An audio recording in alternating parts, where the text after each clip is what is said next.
प्यारे भक्तगणों, आज शुक्रवार के दिन आप सभी श्रवण करेंगे शुक्रवार की पौराणिक कथा। इन कथाओं को श्रद्धा पूर्वक श्रवण करने मात्र से ही सभी मनोकामना पूर्ण हो जाती है। इसलिए कथा को बड़े ही श्रद्धा और संचित मन से पूरा अवश्य सुनिएगा और दूसरे भक्तों के पास भी शेयर कीजिएगा। तो आइए श्रवण करते हैं शुक्रवार की व्रत कथा। एक बुढ़िया माई थी, उसके 7 लड़के थे। 6 कमाने वाले थे और एक निकम्मा था, कमाता कुछ नहीं था। बुढ़िया माई अपनी 6 बेटों के लिए भोजन बनाती थी और उनको भोजन कराती और उनसे जो कुछ जूठन बचती वह 7वें बेटे को देती थी। एक दिन 7वां बेटा अपनी पत्नी से बोला, देखो मेरी माँ को मुझ पर कितना प्रेम है। वह बोली, क्यों नहीं, सबका जो जूठा तुमको खिलाती है। वह बोला, ऐसा नहीं हो सकता। मैं जब तक अपनी आंखों से ना देख लूं, मैं मान नहीं सकता कि मेरी माँ मेरे साथ ऐसा कर सकती है। कुछ दिन बाद त्योहार आया। घर में 7 प्रकार के भोजन और चूरमे के लड्डू बने। अब सबसे छोटे लड़के ने यानी कि 7वें लड़के ने अपना सिर दुखने का बहाना बनाया और पतला चादर ओढ़कर रसोई घर में सो गया, ये देखने के लिए कि मेरी माँ मुझे जूठे भोजन देती है या फिर बनाई हुई ताजी भोजन देती है। लड़का झूठ मूठ का सोने के नाटक करके रसोई घर में सोया हुआ है। वह पतले चादर के अंदर से सब कुछ देख रहा था। तभी 6 भाई भोजन करने आए। उसने देखा माँ ने उनके लिए सुंदर आसन बिछाया, नाना प्रकार की रसोई परोसी और आग्रह करके उन्हें जिमाया और वह देखता रहा। तब 6 भाइयों ने भोजन करके उठा। तब माँ ने क्या किया कि उनकी बची हुई भोजन, जूठी भोजन थालियों में से इकट्ठा करके सभी लड्डुओं के टुकड़ों को उठाकर एक लड्डू बनाया और सभी जूठन को साफ करके बुढ़िया ने अपने सबसे छोटे लड़के को पुकारा, बेटा 6 भाई भोजन करके चले गए, अब तू ही बाकी है, उठ और खाना खा ले। तब वह बेटा कहने लगा, माँ मुझे आज भूख नहीं लगा है, मुझे भोजन नहीं करना। मैं अब जहाँ नहीं रहूँगा, मैं परदेश चला जाऊँगा। अपने बेटे की बातें सुन माँ ने कहा, बेटा तू कल जाना चाहता है ना, कल क्यों जाएगा, तुम आज ही चला जा।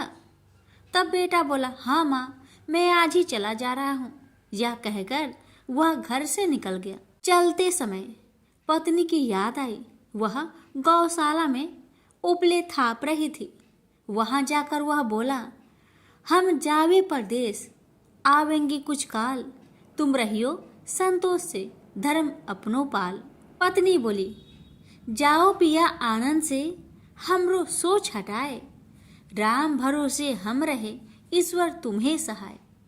2 निशानी आपन, देख धरो में धीर, सुधी मती हमारी, बिसारियो रखियो मन गंभीर।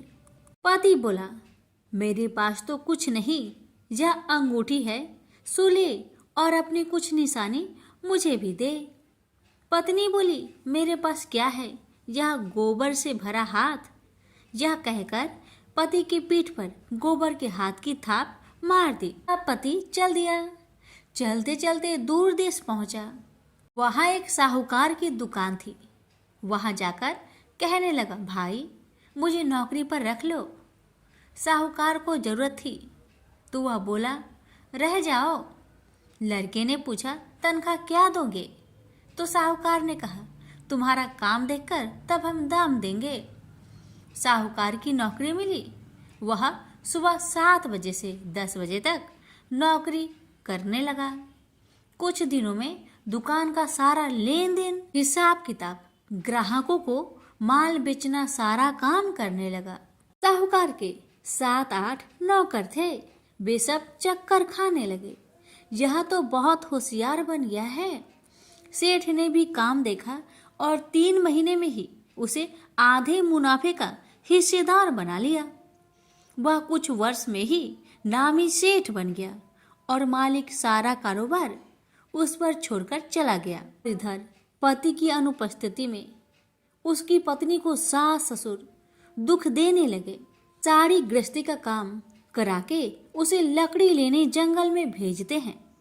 इस बीच घर के आटे से जो भूसी निकलती उसकी रोटी बनाकर रख दी जाती और उसके साथ ही फूटे नारियल की नारेली में पानी। एक दिन वह लकड़ी लेने जा रही थी। रास्ते में बहुत सी स्त्रियां संतोषी माता की व्रत करते दिखाई दी। वह लड़की खड़ी होकर कथा सुनने लगी और पूछा, बहनों, तुम किस देवता की व्रत करती हो और उसके करने से क्या फल मिलता है?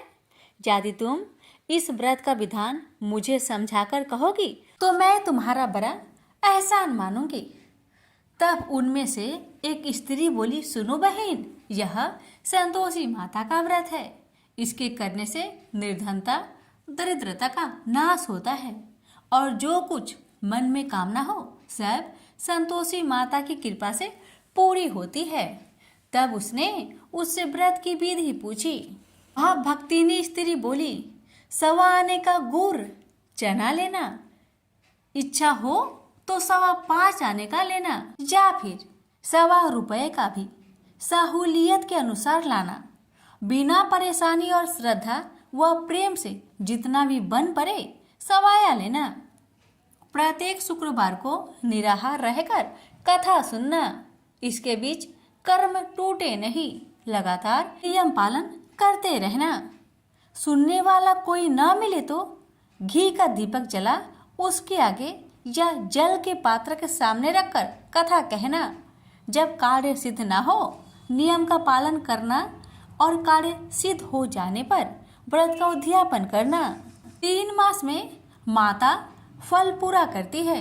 यदि किसी के ग्रह खोटे भी हो तो भी माता वर्ष भर में कार्य सिद्ध करती है। फल सिद्ध होने पर उद्यापन कर लेना चाहिए, बीच में नहीं। उद्यापन में 2.5 सेर आटे का खाजा तथा इसी परिमाण में खीर तथा चने का साग करना। 8 लड़कों को भोजन कराना। जहाँ तक मिले देवर जेठ भाई बंधु के हो, न मिले तो रिश्तेदारों और पास पड़ोसियों को बुलाना। उन्हें भोजन करा यथाशक्ति दक्षिणा दे। माता का नियम पूरा करना। उस दिन घर में खटाई न खाना। यह सुन बुढ़िया माई के लड़के की बहू चल दी। रास्ते में लकड़ी की बोझ को बेच दिया और उन पैसों से गुड़ चना ले माता की व्रत की तैयारी कर आगे चली और सामने मंदिर देखकर पूछने लगी, यह मंदिर किसका है? सब कहने लगे, संतोषी माता का मंदिर है। यह सुनकर माता के मंदिर में जाकर चरणों में लौटने लगी। दीन हो विनती करने लगी, माँ, मैं निपट अज्ञानी हूँ, व्रत के कुछ भी नियम नहीं जानती, मैं दुखी हूँ। हे माँ जगत जननी, मेरा दुख दूर कर, मैं तेरी शरण में आई हूँ। माता को दया आई। एक शुक्रवार बीता कि दूसरे को उसके पति का पत्र आया और तीसरे शुक्रवार को उसका भेजा हुआ पैसा आ पहुंचा। यह देख जेठ जेठानी मुंह सिडोकने लगी। लड़के ताने देने लगे। काकी के पास पत्र आने लगे, रुपया आने लगा। अब तो काकी की खातिर बढ़ेगी। बेचारी सरलता से कहती, भैया कागज आवे रुपया आवे, हम सब के लिए अच्छा है। ऐसा कहकर आंखों में आंसू भरकर संतोषी माता के मंदिर में आ मातेश्वरी के चरण में गिरकर रोने लगी। माँ, मैंने तुमसे पैसा कब मांगा है माँ? मुझे पैसे से क्या काम है माँ? मुझे तो अपने सुहाग से काम है। मैं तो अपनी स्वामी के दर्शन मांगती हूँ माँ। तब माता ने प्रसन्न होकर कहा, जा बेटी, तेरा स्वामी आएगा। यह सुनकर खुशी से बावली होकर घर जा पहुंची।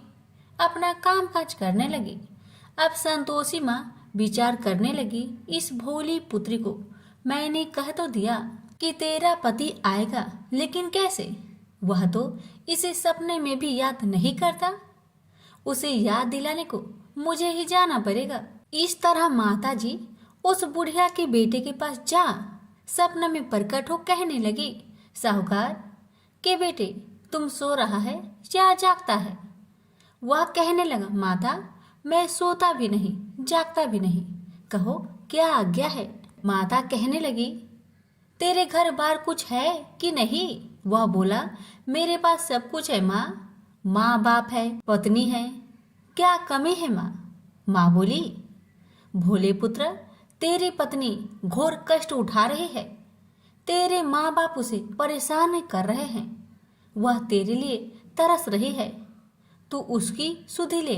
वह बोला, हाँ माता जी यह तो मालूम है, परंतु जाऊं तो कैसे, परदेश की बात है, लेन देन का कोई हिसाब नहीं है, कोई जाने का रास्ता भी नहीं आता, कैसे चला जाऊं। माँ कहने लगी, मेरी बात मान, सवेरे नहा धोकर संतोषी माता का नाम ले, घी का दीपक जला, दंडवत कर दुकान पर बैठ, देखते देखते तेरा सारा लेन देन चुक जाएगा, जमा का माल बिक जाएगा, साज होते होते धन का भारी ढेर लग जाएगा। माता की बात मानकर वह नहा धोकर संतोषी माता को दंडवत घी का दीपक जला, थोड़ी देर में देने वाले रुपए लाने लगे, लेने वाले हिसाब लेने लगे, कोठे में भरे सामान की खरीदारी नगद दाम में दे सौदा करने लगे। शाम तक धन का भारी ढेर लग गया। मन में माता का नाम ले चमत्कार देख प्रसन्न होकर घर ले जाने के वास्ते गहना कपड़ा सामान खरीदने लगा। यह काम से निपट तुरंत घर को रवाना हुआ। उधर उसकी पत्नी जंगल में लकड़ी लेने जाती है। लौटते वक्त माता जी के मंदिर में विश्राम करती है। वह तो उसके प्रतिदिन रुकने का जो स्थान ठहरा। धूल उड़ती देख वह माता से पूछती है, हे माता यह धूल कैसे उड़ रही है। माता कहती है, हे पुत्री तेरा पति आ रहा है, अब तू ऐसा कर, लकड़ियों के 3 बोझ बना ले, एक नदी के किनारे रख और दूसरा मेरे मंदिर पर, वह तीसरा अपने सिर पर। तेरे पति को लकड़ियों का गट्टर देख मोह पैदा होगा, वह यहाँ रुकेगा, नाश्ता पानी खाकर माँ से मिलने जाएगा, तब तू लकड़ियों का बोझ उठाकर जाना और चौक में गट्टर डालकर जोर से आवाज देकर कहना, लो सासू जी लकड़ियों का गट्टर लो, भूसी की रोटी दो, नारियल की खोपरे में पानी दो, आज मेहमान कौन आया है। माता जी बहुत अच्छा कहकर वह प्रसन्न मन से लकड़ियों के 3 गट्टर बनाई, एक नदी के किनारे पर और एक माता जी के मंदिर पर रखा। इतने में मुसाफिर आ पहुंचा। सूखी लकड़ी देख उसकी इच्छा उत्पन्न हुई कि हम यहीं पर विश्राम करें और भोजन बनाकर खा पी कर गाँव जाए। इसी तरह रुककर भोजन बना, विश्राम करके गांव को गया, सबसे प्रेम से मिला।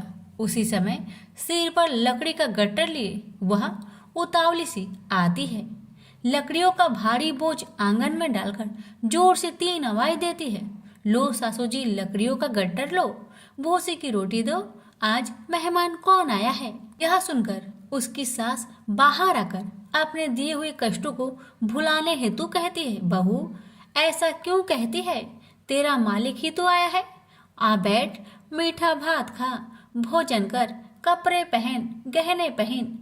उसकी आवाज सुन उसका पति बाहर आता है, अंगूठी देख व्याकुल हो जाता है और माँ से पूछता है, माँ यह कौन है। माँ ने कहा, बेटा यह तेरी पत्नी है, जब से तू गया है तब से सारे गांव में भटकती फिरती है, घर का कामकाज कुछ नहीं करती, 4 पहर आकर खा जाती है। वह बोला, ठीक है माँ, मैंने इसे भी देखा और तुम्हें भी, अब दूसरे घर की ताली दो, मैं उसमें रहूंगा। माँ बोली, ठीक है जैसी तेरी मर्जी। तब वह दूसरे मकान की तीसरी मंजिल का कमरा खोल सारा सामान जमाया। एक दिन में ही राजा के महल के जैसा ठाट बाट बन गया। अब क्या था, बहू सुख भोगने लगी। इतने में शुक्रवार आया। उसने पति से कहा, मुझे संतोषी माता का व्रत उद्यापन करना है। पति बोला, खुशी से कर लो। वह उद्यापन की तैयारी करने लगी। जेठानी के लड़कों को भोजन के लिए कहने गई। उन्होंने मंजूर किया, परंतु पीछे से जेठानी ने अपने बच्चों को सिखाया, देखो भोजन के समय खटाई मांगना, जिससे उसका उद्यापन पूरा ना हो। अब तो बच्चे जिमने आए, खीर खाना पेट भर के खाए, परंतु बाद में खाते ही कहने लगे, हमें खटाई दो, खीर खाना हमको नहीं भाता। देखकर आरुचि होती है। वह कहने लगी, भाई खटाई किसी को नहीं दी जाएगी, यह माँ संतोषी का प्रसाद है। लड़के उठ खड़े हुए, बोले, पैसे लाओ। भोली बहू कुछ जानती नहीं थी, वह उन बालकों को पैसे दे दिए। लड़के उसी समय हट करके इमली खटाई ले खाने लगे। यह देखकर बहू पर माताजी ने कोप किया। राजा के दूत उसके पति को पकड़कर ले गए। जेठ जेठानी मन माने वचन कहने लगे, लूट लूट कर धन इकट्ठा कर लाया है, अब सब मालूम पड़ जाएगा जब जेल की मार खाएगा। बहू से यह सहन नहीं हुआ। रोती हुई बहू माताजी के मंदिर गई, कहने लगी, हे माता, तुमने क्या किया? हंसाकर अब भक्तों को रुलाने लगी। माता बोली, बेटी तूने उद्यापन करके मेरा व्रत भंग किया है। वह कहने लगी, माता मैंने कुछ अपराध किया है क्या? मैंने तो भूल से लड़कों को पैसे दे दिए थे, मुझे क्षमा करो, मैं फिर तुम्हारा उद्यापन करूंगी। माँ बोली, अब भूल मत करना। माँ कहती है, अब भूल नहीं होगी, अब बतलाओ वो कैसे आएंगे? माँ बोली, जा पुत्री, तेरा पति तुझे रास्ते में आता मिलेगा। वह निकली, राह में पति आता मिला। वही पूछी, कहाँ गए थे? वह कहने लगा, इतना धन जो जमाया है उसका टैक्स राजा ने मांगा था, वह भरने गया था।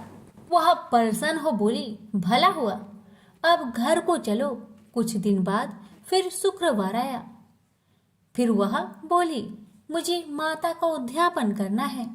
पति ने कहा, करो। पत्नी फिर जेठ के लड़कों को भोजन को कहने गई। ठानी ने एक दो बातें सुनाई, सब लड़कों को सिखाने लगी, तुम सब लोग पहले ही खटाई मांगना।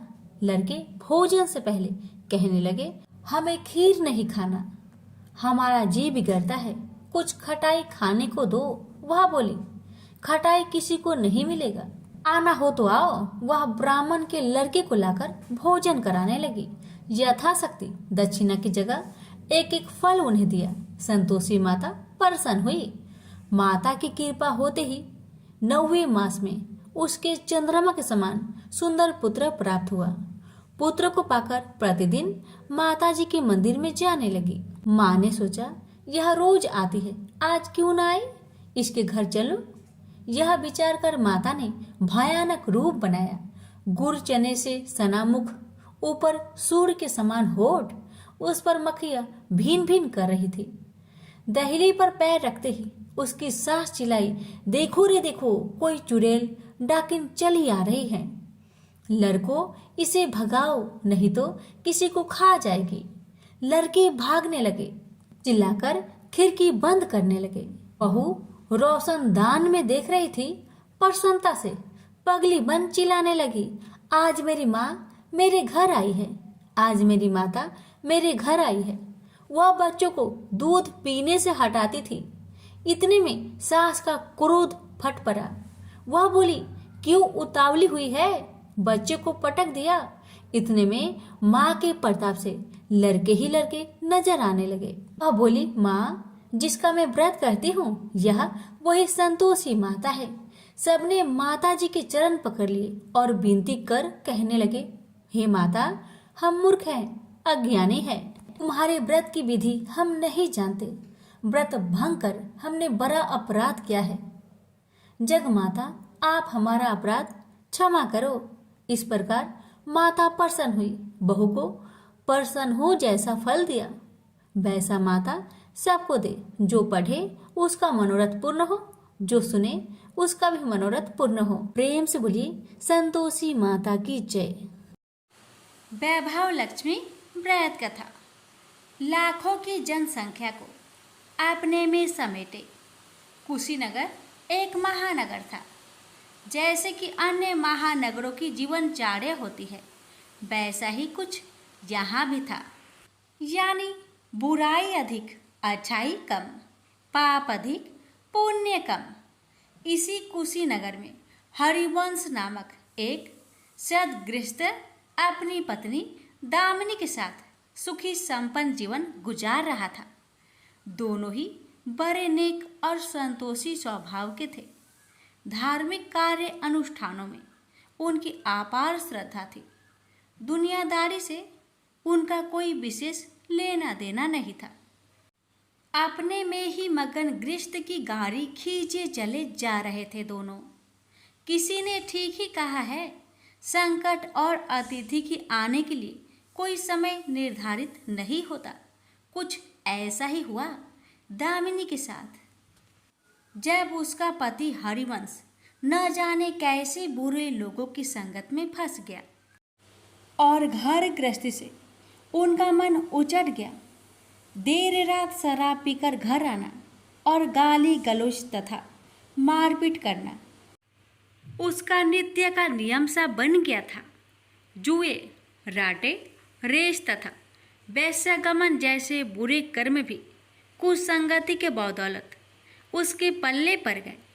धन कमाने की तीव्र लालसा ने हरिवंश की बुद्धि हर ली और उसको अच्छे बुरे का भी ज्ञान न रहा।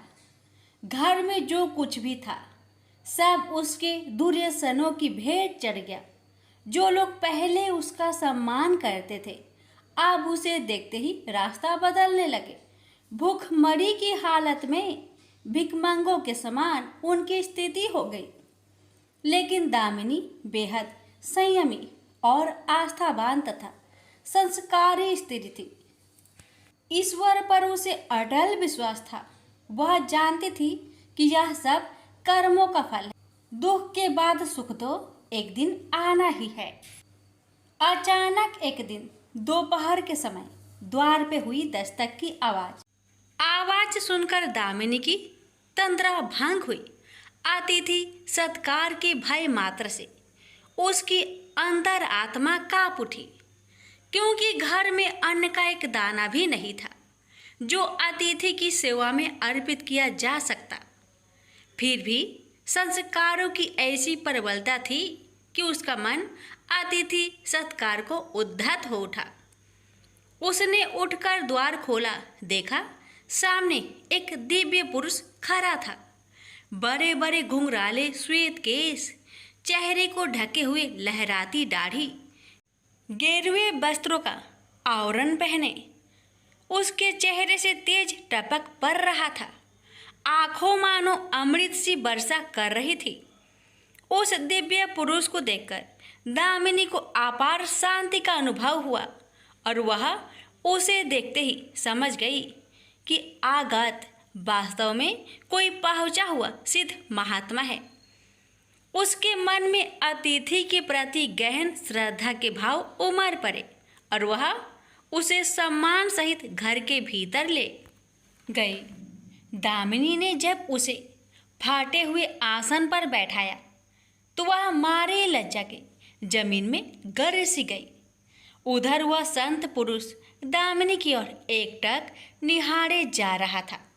घर में जो कुछ भी बचा खुचा था दामिनी ने अतिथि की सेवा में अर्पित कर दिया, पर उसने इस पर कोई ध्यान नहीं दिया। बस दामिनी को यूं निहारे जा रहा था मानो उसे कुछ याद दिलाने की चेष्टा कर रहा हो।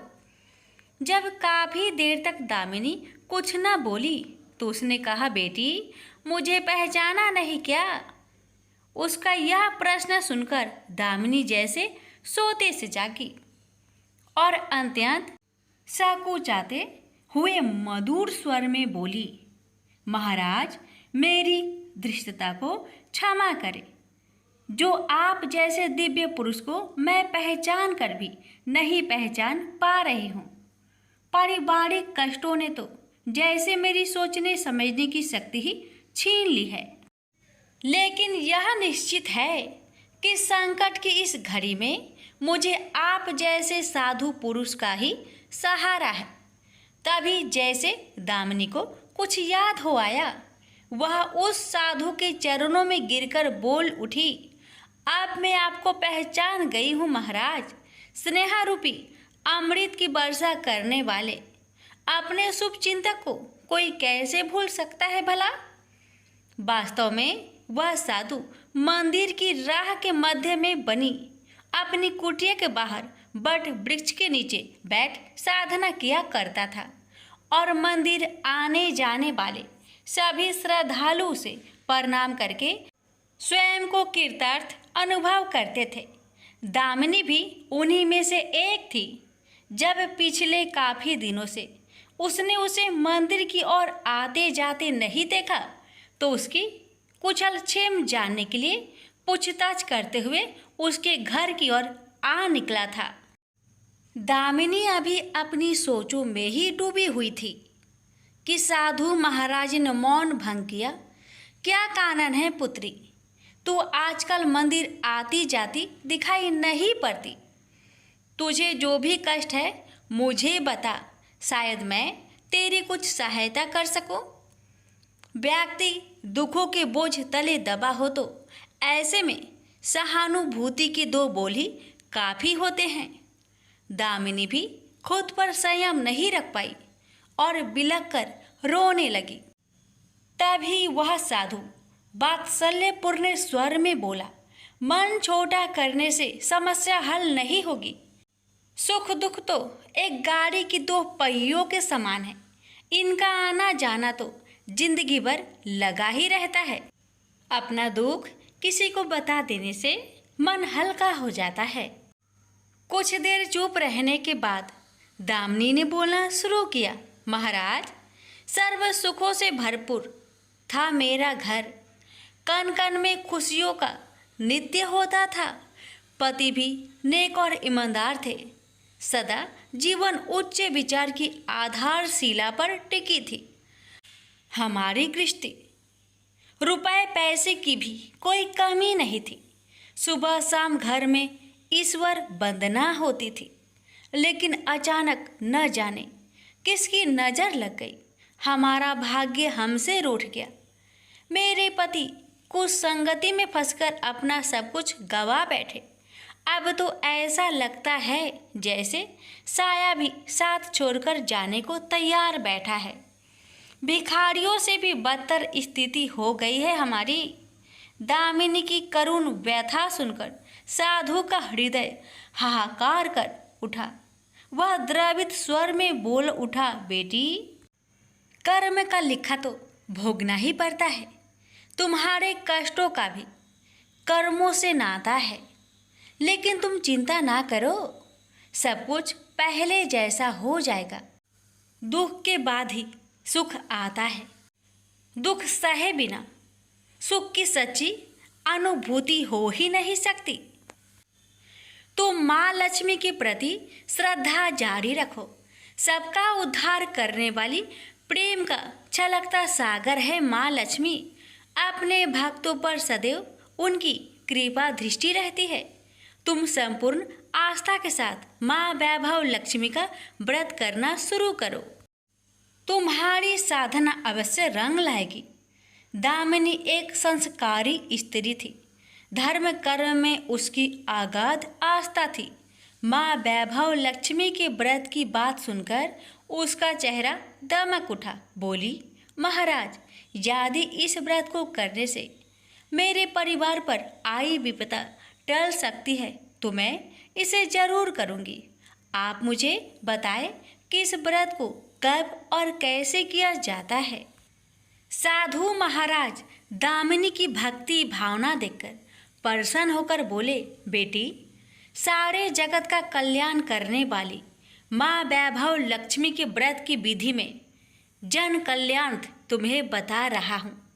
प्रत्येक शुक्रवार को यह व्रत किया जाता है। सर्वप्रथम जितने शुक्रवार को यह व्रत करना हो उसका संकल्प लेकर माँ वैभव लक्ष्मी को मन ही मन प्रणाम करें। स्नान आदि से निवृत्त होकर स्वच्छ धवल वस्त्र पहनकर पूरब दिशा की ओर मुख करके आसन पर बैठे। सामने एक चौकी पर चावल की एक ढेरी लगाकर उस पर पानी से भरा कलश स्थापित करें, जो तांबे का होना चाहिए। कलश को कटोरी से ढक दे और उस कटोरी में कोई भी स्वर्ण भूषण रखे। सोना ना हो तो चांदी का आभूषण रखे, वह भी पास ना हो तो रुपए का सिक्का भी काम दे सकता है। शुद्ध घी का दीपक तथा अगरबत्ती जलाए और मन ही मन पूर्ण श्रद्धा के साथ माँ वैभव लक्ष्मी का जाप करते रहे। श्री यंत्र माँ लक्ष्मी का प्रिय यंत्र है, उसे सत सत नमन करें। श्री यंत्र उपलब्ध ना हो तो पुस्तक में दिए उसके स्वरूप से काम चल जाएगा। साथ ही माँ वैभव लक्ष्मी के सभी स्वरूप को नमस्कार करें। इनकी सभी छवियां पुस्तक में दी गई होगी। कटोरी में रखे गहने या रुपए पर हल्दी, कुमकुम तथा अक्षत अर्पित करें। कोई भी मिष्टान प्रसाद के रूप में रखे, संभव ना हो पाए तो गुड़ या शक्कर से भी काम चल सकता है। फिर श्रद्धापूर्वक माँ की आरती करके 14 बार प्रेम सहित बोले, जय माँ वैभव लक्ष्मी। माँ वैभव लक्ष्मी मेरी मनोकामना पूरी करे, ऐसा संकल्प लेकर सच्चे मन से माँ से विनती करे। प्रसाद बांटे और स्वयं भी ग्रहण करे। दिन में एक बार स्वास्तिक भोजन करे। यदि संभव हो तो उपवास रखे। पूजा में रखा गहना या रुपए लाल कपड़े में लपेटकर सुरक्षित रख ले। यह आगे आने वाले शुक्रवार को पूजा में काम आएगा। कलश में भरा जल तुलसी के पौधे को समर्पित कर दे तथा अक्षत पंछियों को आहार स्वरूप डाले। ऐसी शास्त्रोक्त विधि से व्रत करने वाले को शीघ्र फल मिलता है। साधु महाराज के मुख रविंद से यह वृत्तांत सुन दामिनी पुलकित हो उठी। उनके चरण स्पर्श कर उत्साहित स्वर में बोली, अब लगे हाथ उद्यापन की विधि भी बता दे महाराज। इसके बिना तो व्रत अधूरा ही रह जाएगा। अवश्य बेटी, कहकर साधु महाराज उद्यापन की विधि बताने लगे। चाहे जितने भी शुक्रवार प्राय 11 या 21 व्रत करने का संकल्प लिया हो, लेकिन मन में माँ वैभव लक्ष्मी के प्रति श्रद्धा तथा आस्था बारंबार बनी रहनी चाहिए। जिस दिन अंतिम शुक्रवार का व्रत हो, उस दिन शास्त्रोक्त विधि से उद्यापन किया जाता है। अन्य शुक्रवारों की भांति ही इस दिन भी पूजन करें। हाँ, प्रसाद के रूप में खीर अवश्य रखें। पूजा के बाद नारियल फोड़कर 7 कुंवारी कन्याओं को चरण धोकर कुमकुम का तिलक लगाकर पूजन करें। उन्हें सामर्थ्य अनुसार दक्षिणा दें और माँ वैभव लक्ष्मी व्रत की पुस्तकें उपहार स्वरूप भेंट में दें। फिर प्रसाद के रूप में खीर वितरित करें। अब माँ वैभव लक्ष्मी के सभी स्वरूप को मन ही मन नमन करते हुए कहे, हे माँ, यदि मैंने शुद्ध तथा निर्मल हृदय से आपकी स्तुति करते हुए वैभव लक्ष्मी व्रत विधि विधान अनुसार पूर्ण किया हो तो मेरी मनोकामना अवश्य पूरी करना। संतानहीनों को संतान देने वाली, दुखियों का दुख हरने वाली, अखंड सौभाग्य का वरदान देने वाली, कुंवारी कन्याओं को मन चाहा वर देने वाली माँ वैभव लक्ष्मी, आपकी महिमा अपरंपार है। अपने हर भक्त की विपत्तियां हरकर उन्हें सुख समृद्धि प्रदान करना। साधु महाराज से वैभव लक्ष्मी व्रत का शास्त्रोक्त ज्ञान प्राप्त करके दामिनी भाव विभोर हो उठी। उसे अपने भीतर एक अनोखे तथा असीमित आत्मबल का संचार होता महसूस हुआ। उसने भी माँ वैभव लक्ष्मी के 21 व्रत आते शुक्रवार से शुरू करने का संकल्प लेकर साधु महाराज को आदर सहित विदा किया और मन ही मन माँ वैभव लक्ष्मी का स्तुति गान करने लगी। 2 दिन बाद ही शुक्रवार आ गया। उससे पहली रात दुखों की मारी दामिनी ठीक से सो भी न सकी। माँ वैभव लक्ष्मी के व्रत करने से उसकी समस्याओं का अंत हो जाएगा, यह सोचकर वह मुंह अंधेरी उठ बैठी और स्नान आदि कर स्वच्छ वस्त्र धारण किए।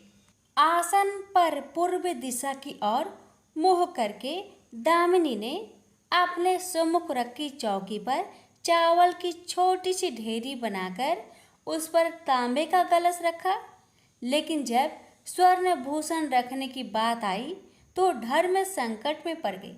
सारे गहने पति ने दुर्योधनों की भेंट चढ़ चुके थे। विवाहित स्त्री थी तो मंगलसूत्र भी उतार कर नहीं रख सकती थी और कोई गहना था नहीं।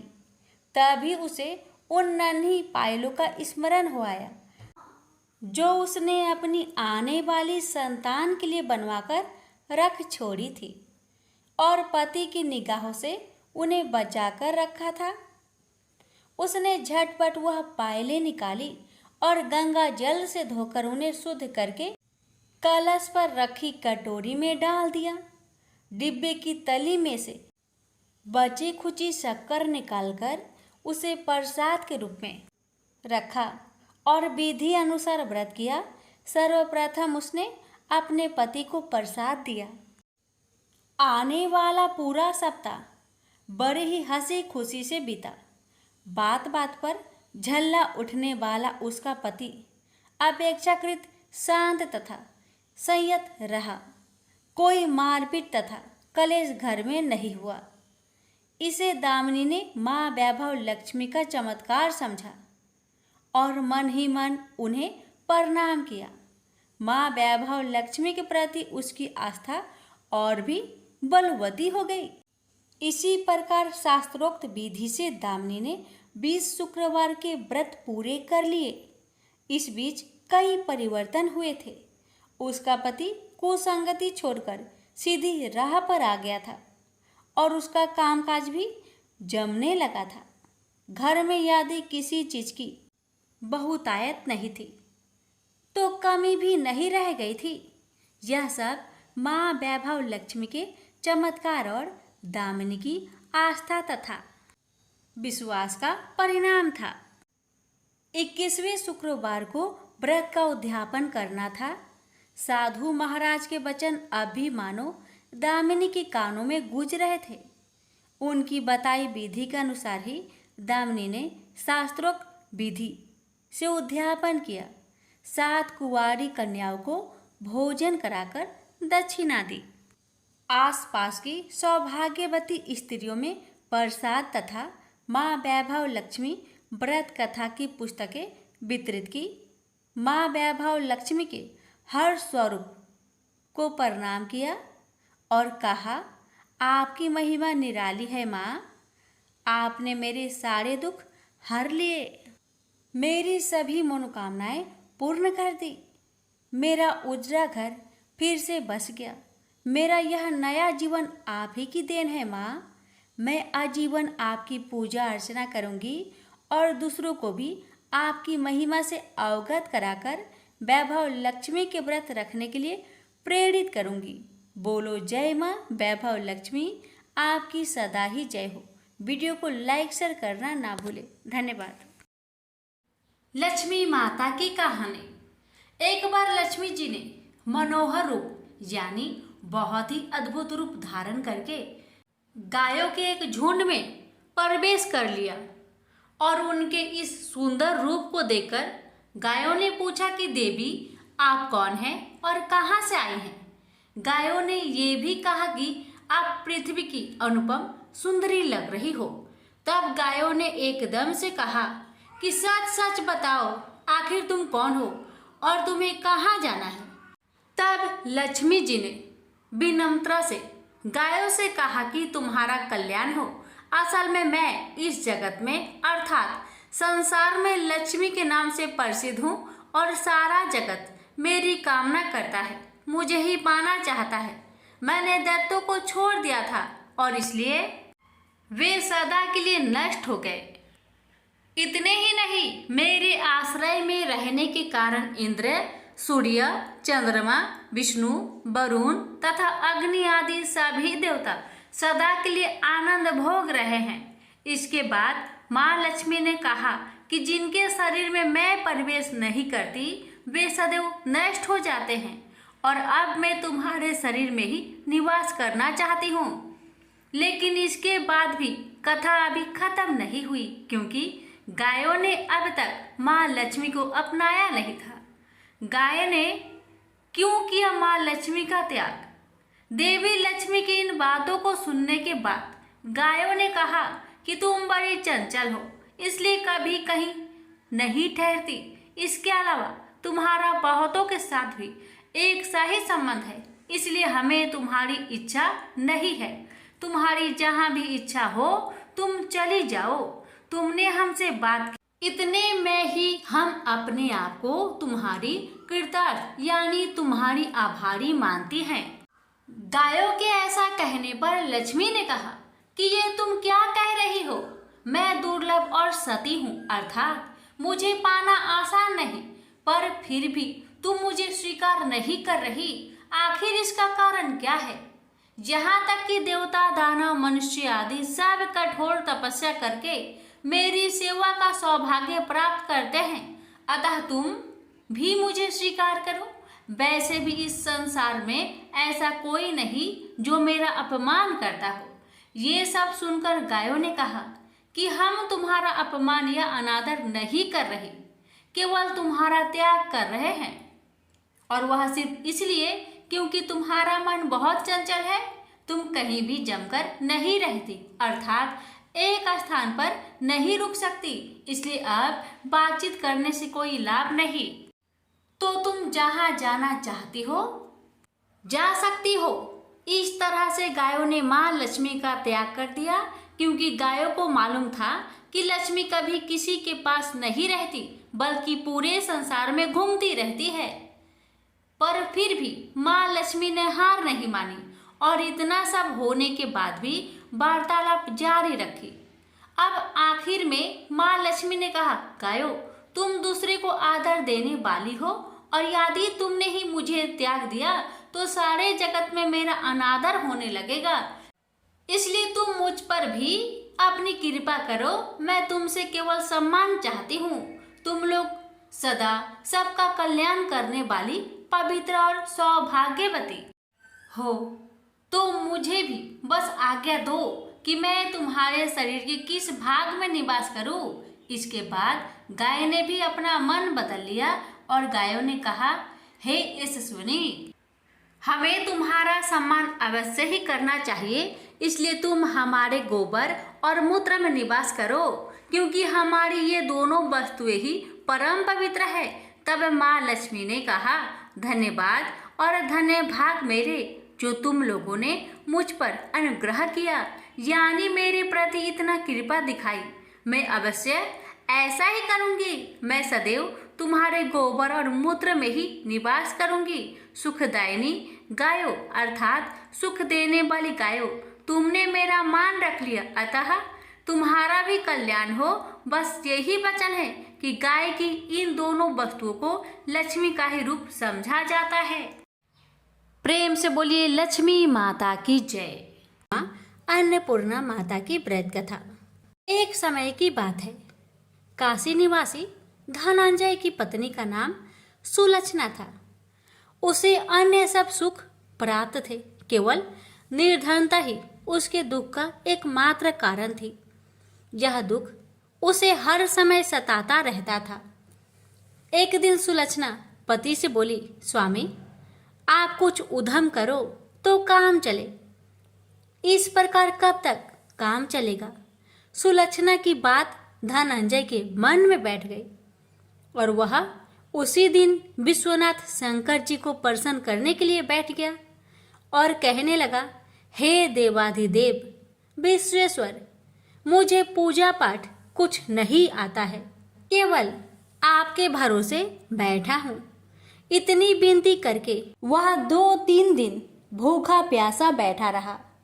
यह देखकर भगवान शंकर ने उसके कान में अन्नपूर्णा अन्नपूर्णा अन्नपूर्णा इस प्रकार 3 बार कहा।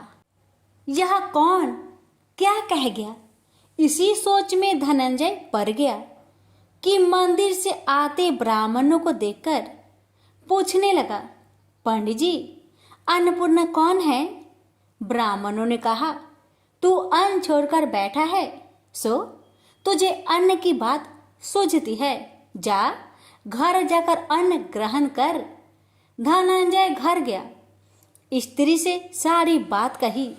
वह बोली, नाथ चिंता मत करो, स्वयं शंकर जी ने यह मंत्र दिया है, वे स्वयं ही खुलासा करेंगे, आप फिर जाकर उनकी आराधना करो। धनंजय फिर जैसा कि तैसा पूजा में बैठ गया।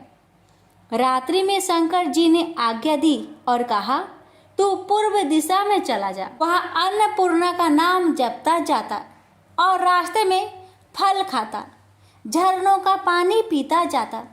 इस प्रकार कितने ही दिनों तक चलता गया।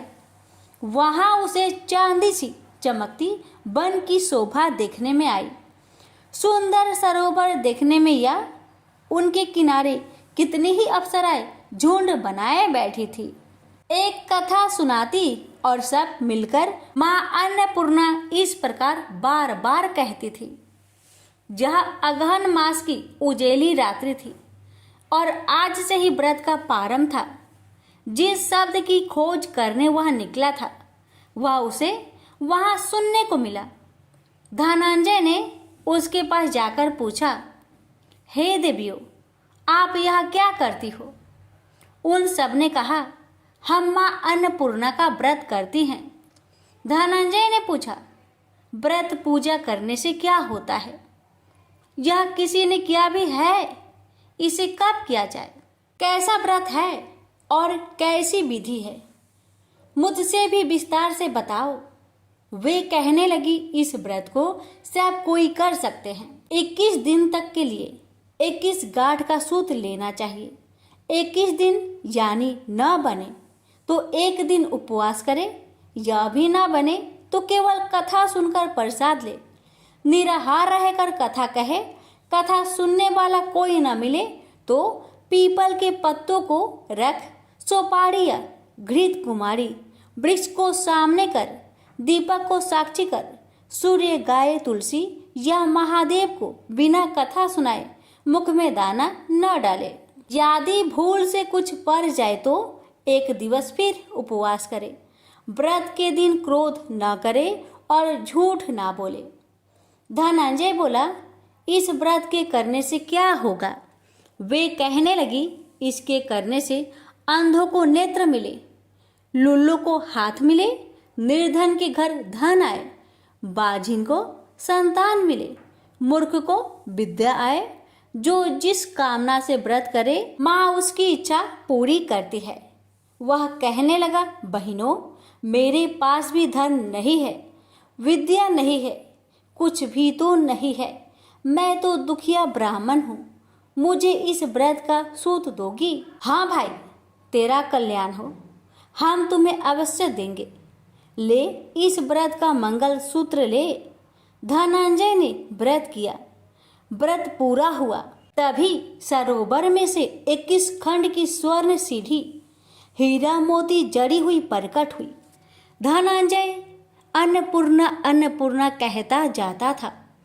इस प्रकार कितनी ही सीढ़ियां उतर गया तो क्या देखता है कि करोड़ों सूर्य से प्रकाशमान अन्नपूर्णा का मंदिर है। उसके सामने स्वर्ण सिंहासन पर माता अन्नपूर्णा विराजमान है। सामने भिक्षा हेतु शंकर भगवान खड़े हैं। देवांगनाएं चवर डुलाती है, कितनी ही हथियार बांधे पहरा देती है। धनंजय दौड़कर जगदम्बा के चरणों में गिर गया। देवी उसके मन का कलेश जान गई। धनंजय कहने लगा, माता, आप तो अंतर्यामी हो, आपको अपनी दशा क्या बताऊं? माता बोली, मेरा व्रत किया है, जा, संसार तेरा सत्कार करेगा। माता ने धनंजय की जिह्वा पर बीज मंत्र लिख दिया। अब तो उसके रोम रोम में विद्या प्रकट हो गई।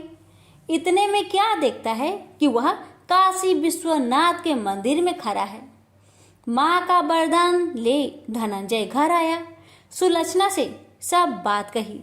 माता जी की कृपा से उसके घर में संपत्ति उमड़ने लगी। छोटा सा घर बहुत बड़ा गिना जाने लगा। जैसे शहद के छत्तों में मक्खियां जमा होती है, उसी प्रकार अनेक सगे संबंधी आकर उसकी बड़ाई करने लगे। कहने लगे, इतना धन और इतना बड़ा घर, सुंदर संतान नहीं हो तो इस कमाई का कौन भोग करेगा। सुलक्षणा से संतान नहीं है, इसलिए तुम दूसरा विवाह करो। अनिच्छा होते हुए भी धनंजय को दूसरा विवाह करना पड़ा और सुलक्षणा को सौत का दुख उठाना पड़ा। इस प्रकार दिन बीतते गए और अगहन मास आया। नए बंधन से बंधे पति से सुलक्षणा ने कहलाया कि हम व्रत के प्रभाव से सुखी हुए हैं, इस कारण यह व्रत छोड़ना नहीं चाहिए। यह माता जी का प्रताप है जो हम इतने संपन्न और सुखी हैं। सुलक्षणा की बात सुन धनंजय उसके यहाँ आया और व्रत में बैठ गया। नई बहू को इस व्रत की खबर नहीं थी। वह धनंजय की आने की राह देख रही थी। दिन बीतते गए और व्रत पूर्ण होने में 3 दिवस बाकी थे कि नई बहू को खबर पड़ी। उसके मन में ईर्ष्या की ज्वाला दहकने लगी थी। सुलक्षणा के घर आ पहुंची और उसने वहां भगदड़ मचा दी। वह धनंजय को अपने साथ ले गई। नए घर में धनंजय को थोड़ी देर के लिए निंद्रा ने आ दबाया। इसी समय नई बहू ने उसका व्रत का सूत तोड़कर आग में फेंक दिया। अब तो माता जी का कोप जाग गया।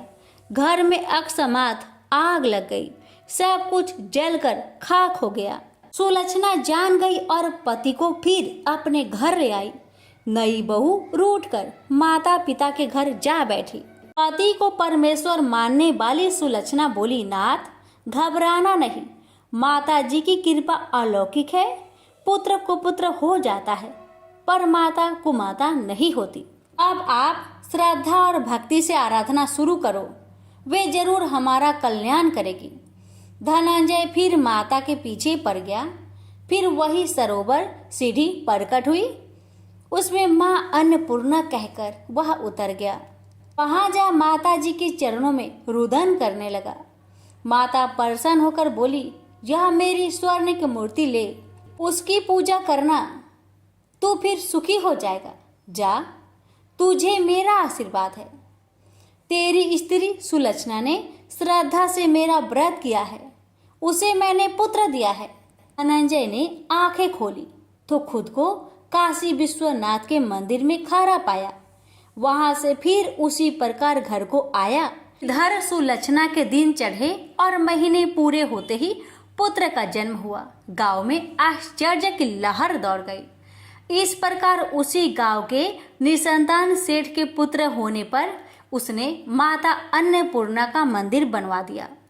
उसमें माता जी धूमधाम से पधारी, यज्ञ किया और धनंजय को मंदिर के आचार्य का पद दे दिया। जीविका के लिए मंदिर की दक्षिणा और रहने के लिए बड़ा सुंदर सा भवन दिया। धनंजय स्त्री पुत्र सहित वहां रहने लगा। माता जी के चढ़ावे में भरपूर आमदनी होने लगी। उधर नई बहू के पिता के घर डाका पड़ा, सब लूट गया। वे भीख मांगकर पेट भरने लगे। लक्षणा ने यह सुना तो उन्हें बुला भेजा, अलग घर में रख लिया और उनके अन्न वस्त्र का प्रबंध कर दिया। धनंजय, सुलक्षणा और उसका पुत्र माता जी की कृपा से आनंद से रहने लगे। माता जी ने जैसे इनके भंडार भरे वैसे सबके भंडार भरे। हे माता, अगर आपकी कथा कहने में हमसे कोई गलती हुई हो उसे क्षमा करना और अपने सभी भक्तों की सभी मनोकामना को पूर्ण करना। प्रेम से बोलिए अन्नपूर्णा माता की जय। हर हर महादेव, माता पार्वती की जय। मानिकपुर नगर में 3 मित्र रहते थे। उनमें से एक काष्ट, एक ब्राह्मण और एक वैश्य था। वे तीनों हमेशा साथ साथ रहते थे। तीनों का विवाह हो चुका था। ब्राह्मण और काष्ट के लड़कों का गौना हो चुका था, लेकिन वैश्य पुत्र का नहीं। उसके दोस्त उसे अक्सर कहा करते थे कि तुम अपनी पत्नी को उसके मायके से क्यों नहीं लाते। तब वैश्य पुत्र धनराज ने अपनी पत्नी कुसुम को लाने का निश्चय कर लिया। अगले ही दिन धनराज ने माता पिता से अपनी पत्नी कुसुम को लेने जाने की बात कही। उसकी बात सुनकर वे हैरान होते हुए बोले, बेटे, अभी शुक्र अस्त हो रहा है, इसलिए अभी बहू को लाना उचित नहीं है। वह नहीं माना। वह कुसुम को लाने ससुराल पहुंच गया। ससुराल में धनराज की खूब आवभगत की गई। धनराज ने कुसुम को विदा करने के लिए कहा तो उसके सास ससुर बोले, बेटे, अभी शुक्र अस्त हो रहा है, ऐसे में लड़की को विदा नहीं करते। कुछ दिन ठहर जाओ, फिर हम कुसुम को खुशी खुशी विदा कर देंगे। लेकिन धनराज वहां भी जीत पर अड़ गया और कुसुम को लेकर ही वहां से विदा हुआ। धनराज कुसुम को जब अपने घर ले जा रहा था तो अचानक बैल तेजी से भागने लगे। रास्ते में पड़े पत्थर से टकराने से गाड़ी का पहिया टूट गया। फलस्वरूप कुसुम को काफी चोट आई। दोनों को आगे की यात्रा पैदल ही करनी पड़ी। सुनसान रास्ते से गुजरते हुए डाकुओं ने उन्हें लूट लिया। उनका सारा धन, आभूषण और वस्त्र छीन लिए। किसी तरह से घर पहुंचे। दूसरे ही दिन घर में धनराज के बिस्तर पर सांप चढ़ गया और उसे डस लिया। सेठ जी ने बड़े बड़े चिकित्सक बुलवाए, मगर कोई भी चिकित्सक जहर उतारने में सफल नहीं हुआ। दूर दूर से सपेरे बुलाए गए, लेकिन कोई भी धनराज को नहीं बचा सका। धनराज की मृत्यु हो गई। उसी समय पंडितों ने सेठ जी को एक बात बताई कि आपके बेटे ने शुक्र अस्त होने पर बहू को विदा करा लाने की भूल की है। यदि आप शुक्रवार की पूजा अर्चना करें और बहू शुक्रवार का व्रत करे तथा कथा सुनकर प्रसाद ग्रहण करे तो शुक्र देवता की अनुकंपा से धनराज पुनः जीवित हो सकता है। सेठ जी ने पंडितों की बात मानकर अपने मृत बेटे और बहू को वापस उसके ससुराल भेज दिया। कुसुम ने अपने घर पहुंचकर शुक्रवार का व्रत और पूजा पाठ की। उसने अपने पति की गलती के लिए शुक्र देवता से क्षमा मांगी। फलस्वरूप धनराज जीवित हो उठा। धनराज के जीवित हो जाने से घर में खुशियां भर गई। उधर धनराज के माता पिता ने बेटे के जीवित होने का समाचार सुना तो शुक्रवार का व्रत किया और गरीबों को अन्न, वस्त्र और धन का दान किया। शुक्र के उदय होने पर धनराज अपनी पत्नी कुसुम के साथ घर लौट आया। दोनों पति पत्नी शुक्रवार का विधिवत व्रत करते हुए शुक्र की पूजा करने लगे। उनके घर में धन्य धान्य की वर्षा होने लगी। उनके सभी कष्ट दूर होते चले गए। परिवार में सभी आनंद पूर्वक रहने लगे।